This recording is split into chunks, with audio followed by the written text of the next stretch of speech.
everybody, it's Nesta and Gabby with It Takes Two, teaching couples on how to grow stronger, faster every day. We're going to be talking about why you should stop shopping. Here are 4 reasons why. So let's get started.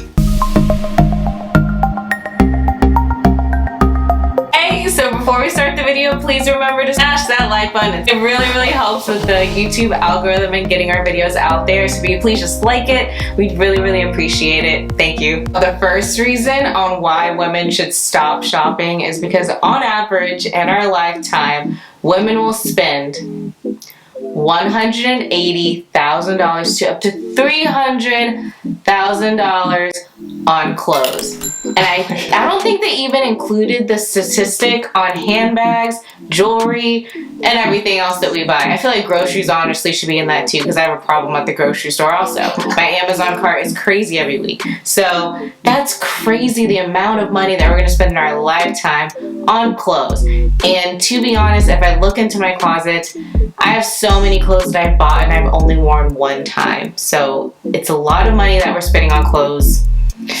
We really need to look at what we're actually buying. I have the biggest struggle with this, but I actually looked up online some articles on kind of when it becomes a problem and some things that you can just be made aware of on what kind of shopping does, so you know when you don't need to buy something. This leads me to my second reason on why women should stop shopping is practicality. There's a statistic that says on average we only actually wear 20 to 30% of our wardrobe. I know this is true for me because I only have my one favorite pair of jeans, favorite pair of leggings, favorite pair of workout clothes that I wear.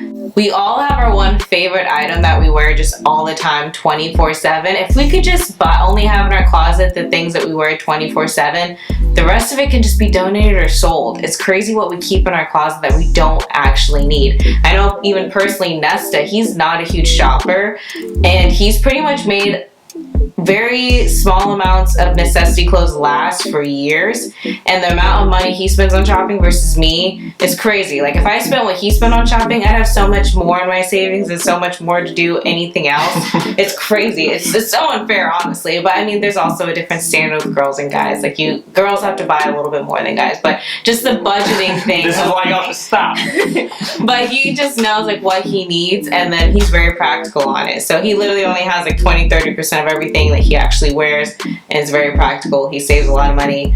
I need to learn to do that because I have a problem, and that's why we should stop shopping. So the third reason on why women should stop shopping is because it's also an emotional purchase. Usually when we're shopping, we're just like wanting to fill a certain void. We want to feel better. It's like a dopamine high that we kind of get. And I've honestly noticed this. I worked a lot of years in retail when I was like younger in college, and I saw so many women come in every single week and have a habit of spending maybe $100 to $300, sometimes $100 to $500 depending on their budget and their lifestyle. They would consistently come in and buy stuff. They'd come in after work, they'd be upset after the day, and they just want something new to make themselves feel better, to go home to, and to kind of start their next day. But it was a constant habit, and they spent a lot of money. Those are our regular shoppers, and it's crazy the amount of money that they spent. And I honestly never even saw them wear a piece of their outfit when they came back in the store. So I don't know where it's going, or if it's just like sitting in their closet just because it made them feel better that day. I did see like a problem with that, especially working in retail. That's just an emotional experience. You don't really need it. If you can kind of replace it with something else to make yourself feel better, you'll have a higher savings, and you actually will have things in your closet that you actually will use. Because there's so many people out there who don't have the means to be able to go and buy extra clothes. So if we kind of think about it in that perspective, like just only getting what you need and helping out maybe someone else that may not be able to buy a little bit of excess, we'd be doing the world a better favor. So the last reason on why we should stop shopping is because it's a high dopamine chase. Amazon is my dopamine right now, because your packages come so fast that every single time you buy something, it just gets to your door the next day. So it's like, I got an Amazon package. It's like my mom like made a joke with me before that like it's like Christmas every day when you order on Amazon, and it's so true, because literally you come home, you're like, oh, my Amazon package arrived, and they're like, oh, I want to buy something else. Oh, I need this in the kitchen. Oh, I need this, I need that. But it's just a constant high dopamine chase, and I've learned not to do that anymore. That's just a dopamine high that you're getting, and it needs to stop. So what I'm gonna do, that's one of my goals for 2021. I'm going to be super frugal with my shopping, especially with the wedding coming up this year. There's going to be so much stuff going out. I want to be very intentional with what I buy. I want to go through my closet and see what I actually need. It's going to be a good year for savings, getting things that I don't need anymore. And yeah, well, to piggyback off of what Gabi was saying with Amazon, is that it literally is a microwave mentality, and that actually starts to become a habit for you, where you always think everything's instant. You know, millennials, like all millennials, think that everything's instant. To make $1 million, it's a lottery mentality. That's a poor outlook on life, and that's why you should limit your spending.